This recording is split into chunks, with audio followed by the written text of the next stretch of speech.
What's up, Broward County? I know Palm Beach County is here, and Miami-Dade is here too. Thanks, everyone, for being here. I want to thank all of the elected officials and organizers for speaking, especially my good friend and colleague, Debbie Wasserman Schultz. I want to thank Matt Barnes and Carl Anthony Towns and our own Udonis Haslam for coming out here to tell us how important this election is. And I want to use this opportunity to thank Udonis Haslam and to congratulate him and our Miami Heat for the unbelievable season that they had. Thanks, UD. Look, I am so honored to be here at Broward College. I want to emphasize some of the things that we've already heard. You've got to vote early. There are more than a dozen early voting sites in Broward. There are more than a dozen in Palm Beach County. There are over 24 in Miami-Dade County. 7 to 7 through the weekend. Get out there and vote. And if you have a vote-by-mail ballot sitting on your kitchen table, take it to an early voting site and drop it off to vote. We are counting on all of you. Now, it is great to be here at Broward College. And I want to use this opportunity to thank all of the young people who are here today. I want to thank the college students. I want to thank the high school students. And I want to thank all the young people who have led the movement for change in America. It is you who marched to protect the rights of women. You marched for LGBT equality. You marched to support our dreamers, to protest the Muslim ban, and to protest the Trump policy of tearing kids away from their parents at our borders. And this summer, in the midst of a pandemic, you reminded us that what happened to George Floyd and Breonna Taylor and Ahmaud Arbery can never be accepted as normal, and you led all of us, white and black, brown, young and old, to proclaim to the world that in the United States of America, Black lives matter, and we must come together to fight racism and bigotry and anti-Semitism and hatred of all kinds. So let's hear it for the kids. Let's hear it for the young people. Thank you for what you've done. Thank you from all of us. And I especially want to thank the young people of our community for standing up after the mass shooting at Marjorie Stoneman Douglas High School. The student survivors of MSD started a movement because they know, like you know, that no student in America should be afraid to go to school. No student in America should be afraid of gun violence walking to school. And because gun violence affects literally every community in America, for all of that, you marched. And the march of our lives has not stopped, and we will continue marching until everyone is safe. And we will march with Joe Biden as he beats the NRA like he has done before. And finally, I want to acknowledge the heartbreak felt by 17 families who lost loved ones on March 14, 2018. Our community embraces all of you as you honor the memories of your loved ones by fighting for safer schools and safer communities for all of us. Now, one of those families that I know is here today is the Hicksons. Debbie and Tom and Corey. Now, I'm sure that everyone saw the video of Joe Biden embracing Corey in Washington, telling him that we're going to be all right. He was kind. Joe Biden was empathetic. He was decent. He is someone that we can look up to, and that is exactly the kind of president Joe Biden is going to be for all of us. So it is It is my great honor now to introduce another family that I got to know only after their son, Joaquin, was gunned down that horrible day. Manny and Patricia Oliver have inspired all of us with their courage and their conviction to make sure that Joaquin's voice continues to be heard in the fight for gun safety. Using their voices, their creativity, and their passion, the Olivers and their organization, Change the Ref, are making change happen. Manny and Patricia, to all of my friends, change is coming in the name of Joe Biden and Kamala Harris. Ladies and gentlemen, please welcome my dear friends, Manny and Patricia Oliver. Thanks. Hello, everyone. We are Manuel and Patricia Oliver. And more important than that, we are Joaquin Oliver's parents. And we came to this amazing country 18 years ago from Venezuela. And we are showing today, between other things, that Venezuelans support Joe Biden. And I want to make that very clear. Our son was shot 4 times during the Portland shooting. That was under this administration. And the worst part is that since we lost Joaquin and the other 16 victims, more than 110,000 people have lost their lives because of gun violence in our country. We met Joe, and we started talking. And he told us to find purpose in life. And that was probably the best advice that I could get from a leader. Find a reason to get up every morning and do something to prevent this from happening again. Find purpose. Joaquin is our purpose. And then we also use art as the way to communicate with people. I am an artist myself.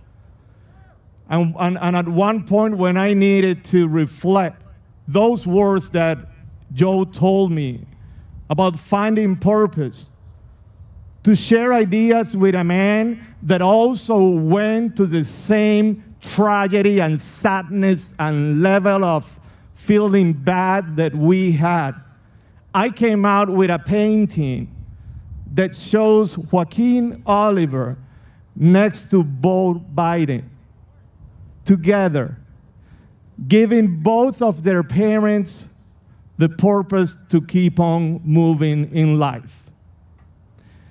It was an honor to be involved in that project, and it also shows that we need to react, and our reaction will be through voting. It's obvious that we already voted. We voted early, Patricia and myself, and you might know who we voted for. So the invitation, because all of you here agree with us, the invitation is for all of us to talk to people that don't agree with us, that are outside of this campus, as soon as this event is over. We need them to vote, we need them to vote early, and we need them to vote for Joe Biden.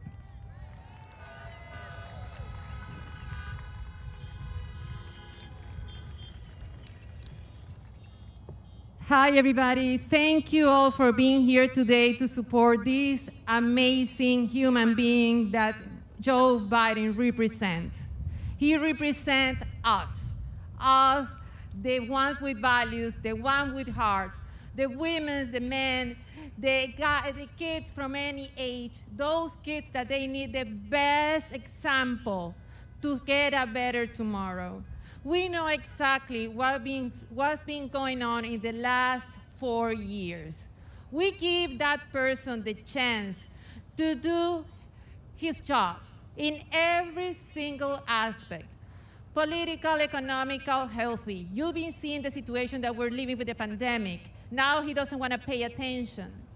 With the immigrants, people like us, that we've been here working hard, we are one of the main forces of the country to make a better country. We are contributing for that. We are giving our heart, our efforts, our expertise for a better tomorrow. And that's why we are here today, representing our beautiful, amazing, incredible, sweetheart, Joaquin. He wasn't able to do that, to accomplish that dream that he had, because he was caring about what was going on in his country and what he wanted to get accomplished in his future. Well, today, you have to listen to us. We are parents. I am a mom. I'm a woman. I am a person that wants you to be with us and to be able to vote right away. If you haven't done that today, go after this rally, go to your place and vote. Represent your future, represent your kids, the kids of our country. Thank you. That's great. And now the coolest part of being here today, because let's see if we can do this together, okay? Okay.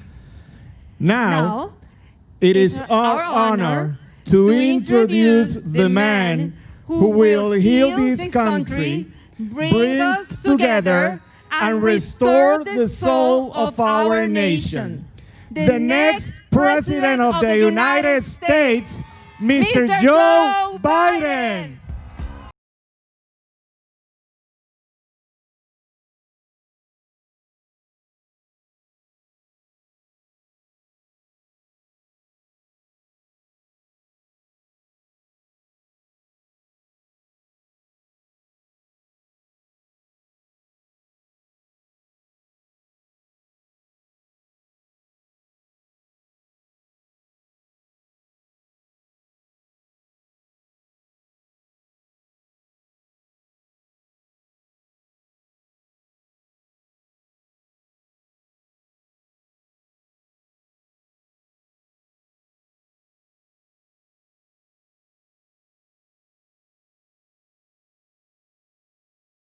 Hello, Broward County. Thank you all so much for being here. I tell you what, I do miss the opportunity to just wander in and shake hands with all of you, but we decided a while ago that we were going to try to be responsible and not be, I won't get into it, but just be responsible. And so thank you for wearing your mask, and thank you for the social distancing, and thank you for being here. Ladies and gentlemen, Manny and Patricia, I want to thank you so much for being here today, for sharing your memory of Joaquin. Folks, I know what it means to lose a child, and many of you do as well. And no matter how often, no matter how long ago it's occurred, every time you stand up and you want to talk about your son or daughter that you lost, it brings back the memories as if it happened 10 minutes ago. It takes a lot of courage to stand up and talk. And it's like you feel like you have a black hole has been ripped in the middle of your chest and you're being sucked into it. But you know, through your courage and the courage of the Parkland families, like my friend Corey Hickson and his mom Debbie and brother Tom, who are here today, and other students who led the march for our lives to take on the NRA and win. We're going to help us all turn tragedy into purpose. I want to thank you for your bravery. Thank you for your resolve. I want to thank all the speakers that went ahead of me, including the NBA stars joining us today. You know, I tell you what, the Miami Heat, you ever hear of the Miami Heat? I guess. Well, I'm allowed to say nice things about the Miami Heat, even though I come from Sixers country. I apologize for that. But I want to tell you, they made it to the finals full of grit and toughness. And Karl Anthony Towns, Karl, as he knows what it's like to deal with this coronavirus. Karl and his dad lost their mom and wife back in April. And a lot of these families didn't have to lose anybody. And Matt Barnes, thank you very much for being here. As well as my friends, Congressman Ted Deutsch, thank you for the passport, Ted, into your district. I appreciate it. And my friend Debbie Wasserman Schultz. We've got to send them both back to the House of Representatives. We're going to increase the numbers in the House of Representatives. 5 days left, folks. Millions of Americans are already voting. Millions more are going to vote by the end of this week. And I believe when you use your power, the power to vote, you're going to change the course of this country for generations to come at home and abroad. This election is the most important one you've ever voted in, whether it's your first or 10th. Ladies and gentlemen, the heart and soul of this country is at stake. Right here in Florida, it's up to you. You hold the key. If Florida goes blue, it's over. It's over. Look, press has heard me say this a long time. Wall Street and CEOs didn't build this country. People standing out here in their automobiles, you're the ones that built this country. The middle class built this country, and unions built the middle class. You're the ones who are going to save the country now that you build it. In these final days, keep that sense of empowerment with you, that sense of optimism, of what we can do, what we will overcome. I've never been more optimistic about America or the American people than I am today. And on November the 3rd, we're going to unite this country and show the world who we really are.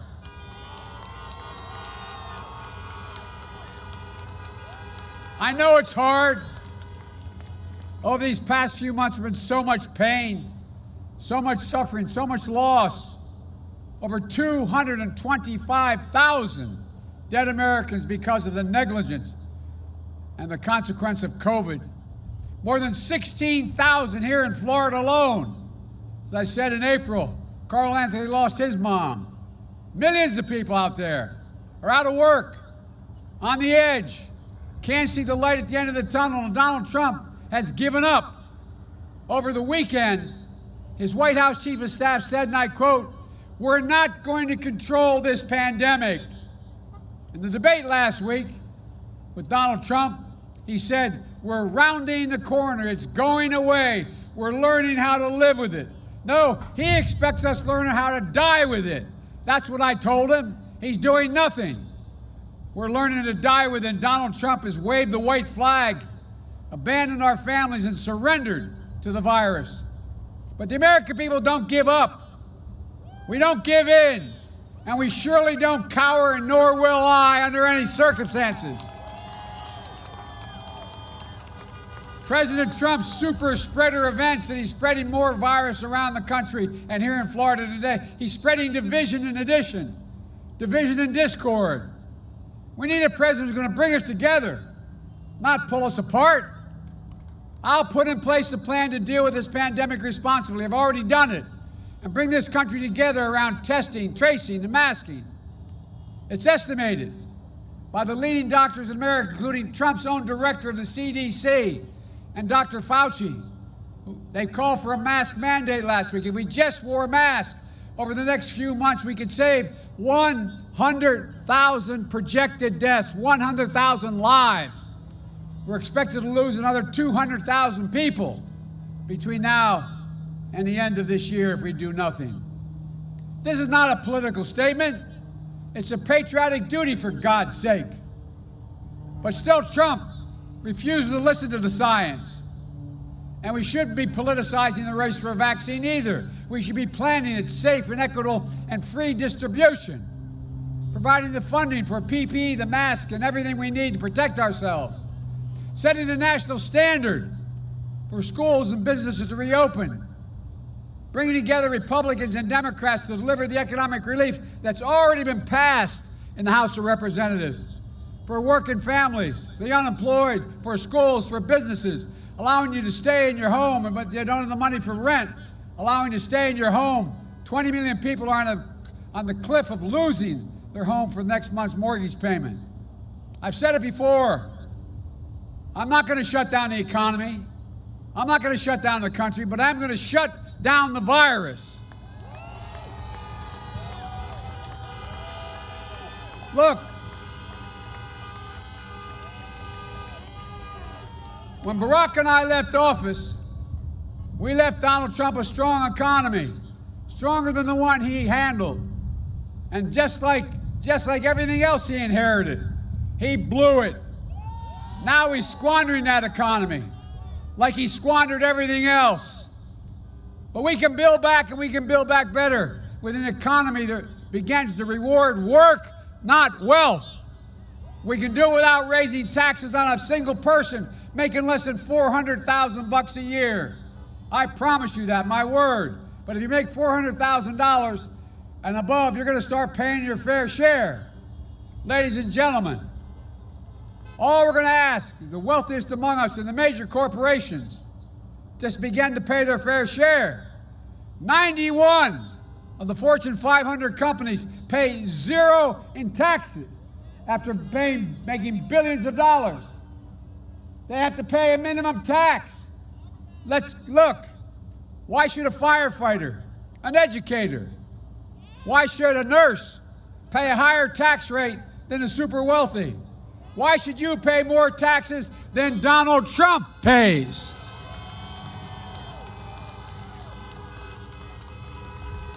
And that's a fact, $750. Remember what he said when that was raised a while ago? How he only paid a little? He said, because I'm smart. I know how to game the system. He games the system at your expense. Games the system at the expense of hard-working American people. We're going to deliver tax relief for working families in the middle class. We're going to help people buy their first home, pay for their health care premiums, and for child care. We're going to care for the aging and loved ones. We're going to make sure you can wipe out your college debt as well.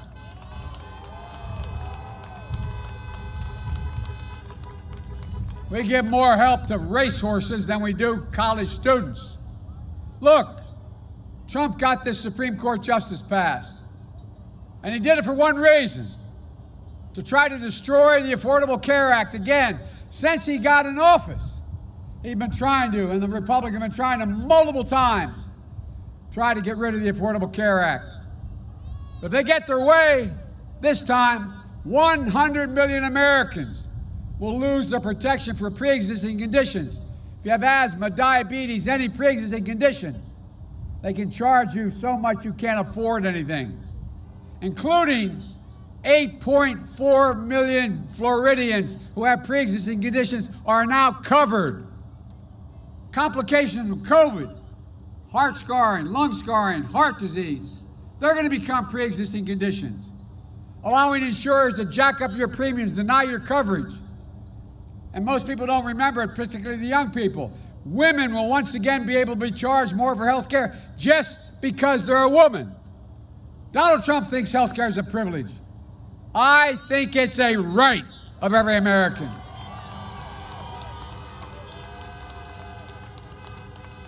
If you all get out and vote, we'll not only restore Obamacare, we're going to strengthen it and build on it. The Biden plan is going to make sure if you have private insurance, you want to keep it, you can keep it. But if you also have an option under my plan to have a Medicare-like option, a public option. We're going to increase subsidies for lower premiums and deductibles, out-of-pocket spending. We're going to reduce, and we are going to reduce prescription drug prices, the experts acknowledge, by 60%. Folks, we're going to make sure we keep preconditions and protections for people with those conditions. We're going to protect Social Security and Medicare. Meanwhile, the Social Security actuary says the plan that Trump says he wants to institute if he's reelected would bankrupt security by the year 2023. Ladies and gentlemen, people paid into that for their entire careers. Go home and tell that to your parents and grandparents It will not happen on Biden's watch. Folks, we need to vote for the legacy of Ruth Bader Ginsburg. She is proof that courage, conviction, and moral clarity can change the world without being vicious and mean. She and Justice Scalia disagreed on everything, but they were friends. They disagreed. We got to get back to that. Politics has become so ugly and mean and disruptive. But we can be the voices for justice in her name. We have to make our voices heard. You have to vote. You have to vote because while Donald Trump fails to condemn white supremacy, we can deliver on racial justice. Donald Trump, he doesn't believe there's any such thing as systemic racism as a problem. He won't even say Black Lives Matter. Well, you know and I know Black lives do matter, and so do others.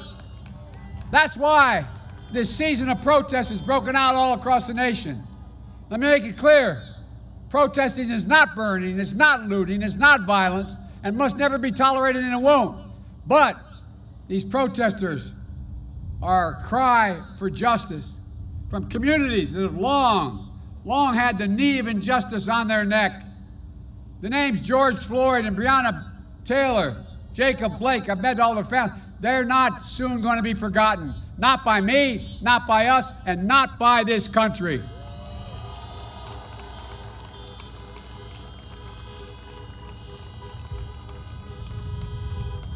We're going to inspire a new wave of justice in America. But true justice is also about economic justice. Justice in education, housing, access to capital, good paying jobs. And by the way, it's long overdue time. The minimum wage in America is $15 an hour.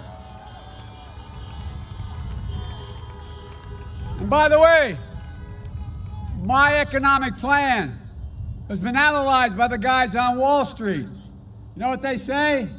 They say my plan will create 18.6 million good paying jobs.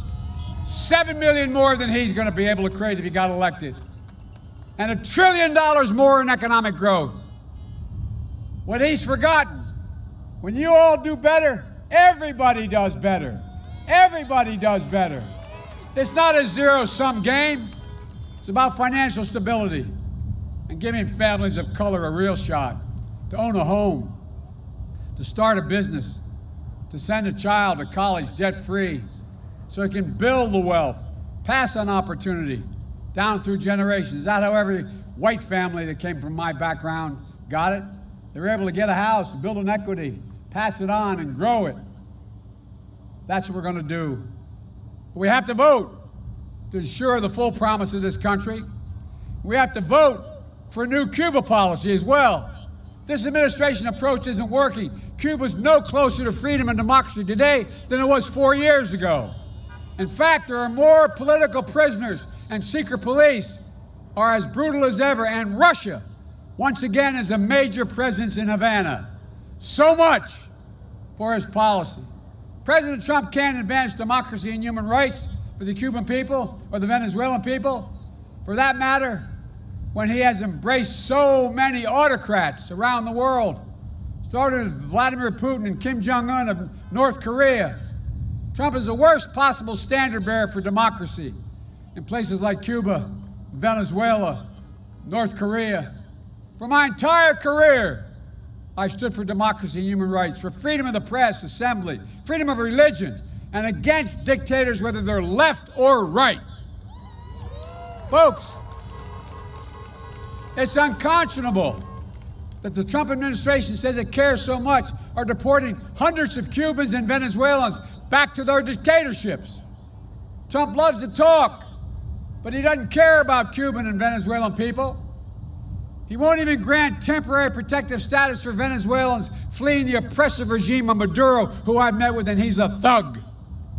Folks, I will, but we have to vote. And finally, we have to vote to meet the challenge of the climate crisis. This guy doesn't understand much of anything. You've all seen the impact, more than most.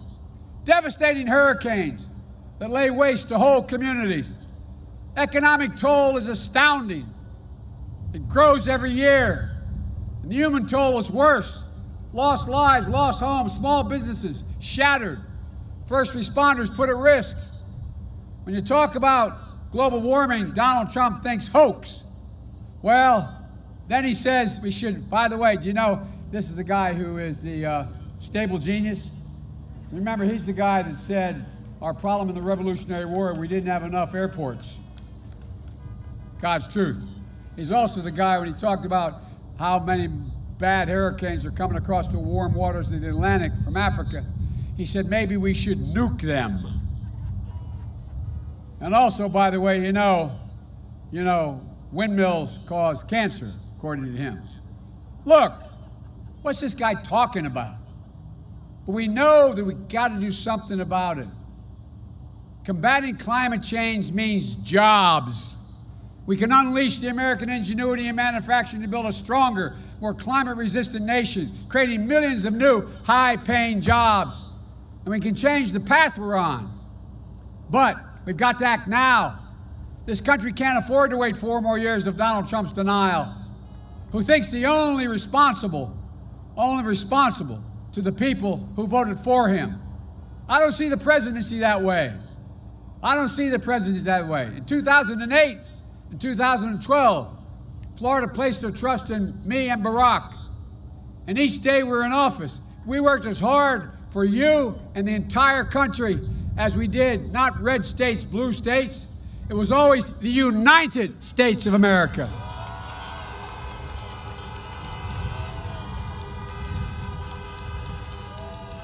Folks, I was reminded of that earlier this month when I visited the sacred grounds of Gettysburg. Abraham Lincoln taught us that we need to unite our nation, that a house divided cannot stand. And I was reminded of it earlier this week when I went to Warm Springs, Georgia, reflecting on FDR taught us about the need to heal the nation. I'm running as a proud Democrat, but I'll govern as an American president to unite and to heal.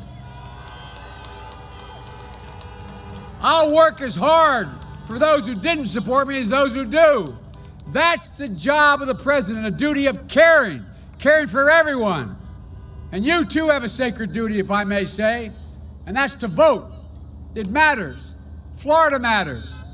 In these final days, stay empowered, stay optimistic, stay united, make a plan and vote, and help get out the vote. Visit iwillvote.com/FL. Return your ballot today if you haven't done it so far. Or you can get to vote early in person through November 1st. But you've got to get out and vote and make sure everyone you know votes as well. Folks, there's nothing we cannot do, from beating the NRA to restoring rationality in the climate. I'll never forget what President Kennedy said when he promised to send us to the moon in his speech. He said, we're doing it because we refuse to postpone. That's what Americans do. We refuse to postpone what is needed. I refuse to postpone the work America must do now. There's nothing, this is not hyperbole, there is nothing beyond the capacity of the United States of America. There's no limit to America's future. We're the only country, every crisis we've inherited, we've come out of it stronger than we went in it. Because this is the United States of America. And the only thing that can tear us apart is America itself. A president like Trump who appeals to our fears, a president who pours gasoline in every flame he can find, a person who knows the only way he can win is if he divides us on race, nationality, national origin, gender. Look, everybody knows who Donald Trump is. We got to show them who we are. Article today in the press. I want to read a quote from it. It says, never before in modern presidential politics has a candidate been so reliant on wide-scale efforts to depress the vote than Trump. He knows if you vote, he can't win.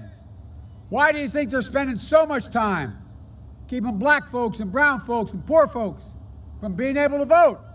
Why making it so hard? because he knows when America votes, they reject people like him. We choose hope over fear. We choose unity over division. And we choose science over fiction.